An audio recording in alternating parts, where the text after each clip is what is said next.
پاک صلی اللہ تعالیٰ علیہ وسلم کی میلاد کے متعلق دلائل بہت سارے ہیں۔ ہاں، جس شکل سے منا رہے ہیں، ظاہر سی بات ہے زمانے کے بڑھتے بڑھتے ہر چیز میں ترقیاں ہوتی رہتی ہیں۔ سب سے بڑا سوال سنیوں سے یہی کیا جاتا، صحابہ نے منایا تھا، تابعین نے منایا تھا، اولیاء نے منایا تھا، یہ تو اب کے زمانے میں منایا جا رہا ہے۔ جلوس جو ہے اس کی تاریخ اعلیٰ حضرت فاضل بریلوی رحمۃ اللہ تعالیٰ علیہ نے بھی فرمایا، 8ویں صدی ہجری میں بعض الشاقان رسول نے جلوس نکال کر اپنے آقا کی بارگاہ میں خراج عقیدت پیش کیا، لیکن اس وقت موجود امت کے سارے علماء نے اس کو برا نہیں سمجھا، اس کو خراب نہیں سمجھا۔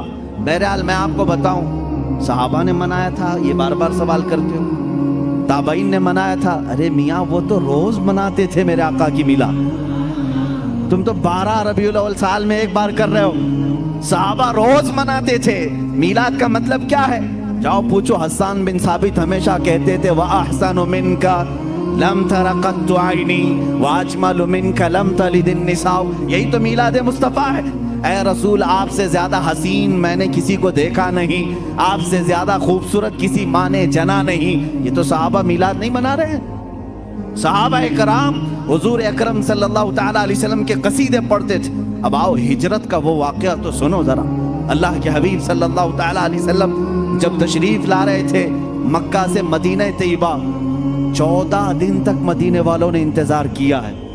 تم 11 روز سے انتظار کر رہے ہو، 12ویں شب آئے، مدینے والے 14 دن تک۔ جیسے ہی حضور مکہ سے نکل چکے خبر ہوئی، مدینے کے سارے لوگ ٹیلوں پر جا کر کھڑے ہوتے تھے اور انتظار کرتے تھے کہ وہ نور والا کب تشریف لا رہا ہے، رسول پاک صلی اللہ تعالیٰ علیہ وسلم کب آ رہے۔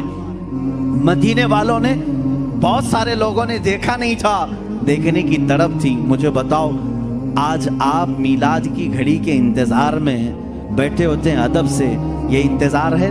یہ مدینے والوں کی سنت ہی تو ہے۔ وہ 14 دن تک انتظار کی آمد مصطفیٰ کا، اور جس وقت رسول پاک کی آمد ہوئی، اب حدیثوں میں ہے، بخاری شریف بھی پڑھو آپ، مسلم شریف بھی پڑھو، حدیثوں میں موجود ہے، فرمایا رسول کریم صلی اللہ تعالیٰ علیہ وسلم جیسے ہی قبا کی چوٹیوں سے نظر آنے لگے، جتنے مدینے میں حبشی تھے وہ اپنے نیزے نکالے، ڈھال نکالے، اور اپنا مخصوص جو ان کا رقص ہوتا تھا اس سے وہ رقص کرنے لگے، ڈھالوں پر اپنے نیزے مار مار کر کہتے تھے محمد عبد صالح، محمد عبد صالح، یہ الفاظ تھے حبشیوں کے۔ اور اس کے بعد بنو نجار ایک خاندان تھا، اس خاندان کی ساری بچیاں اپنے ہاتھوں میں دف لے کر کے آئیں، یوں کہتی تھیں طلع البدر علینا من ثنیات الوداع وجب الشکر علینا ما دعا للہ داعی۔ یہ آگے پورا موجود ہے قصیدہ، جس میں وہ کہتی ہیں انت شرفت المدینہ مرحبا یا خیر داعی۔ یہ گنگناتے ہوئے وہ یوں کہہ رہی تھی ہم پر 14ویں کا چاند طلوع ہو گیا ہے۔ کہاں سے؟ سنیت الوداع کی گھاٹیوں سے، اس کے آنے پر ہم پر شکر واجب ہو گیا ہے۔ مجھے بتاؤ، یہ میلاد نہیں ہے تو اور کیا؟ حضور پاک کی میلاد کا مطلب ہے حضور کی سیرت بیان کرنا، حضور پاک کی تعریف بیان کرنا، یہی تو میلاد۔ ہم مجلس میلاد کا مطلب کیا ہے؟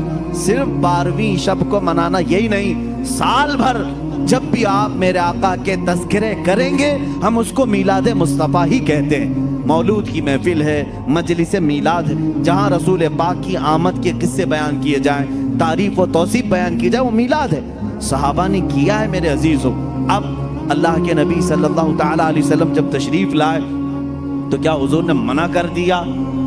جو ہجرت کے بعد حضور تشریف لا رہے تھے۔ اچھا، اس میں یہ بھی دیکھیں، جب رسول پاک صلی اللہ تعالیٰ علیہ وسلم تشریف لائیں تو اس وقت کا احترام اور تعظیم کرنا یہ صدیق اکبر نے بھی سکھایا، اس کی ایک خصوصیت ہونی چاہیے۔ ظاہر سی بات ہے، آج آپ ہمارے ممبر کو، ہمارے یہاں پر اسٹیج کو الگ انداز سے دیکھ رہے ہو، اس لیے کہ یہ آئے ہیں میلاد مصطفیٰ کے احترام میں۔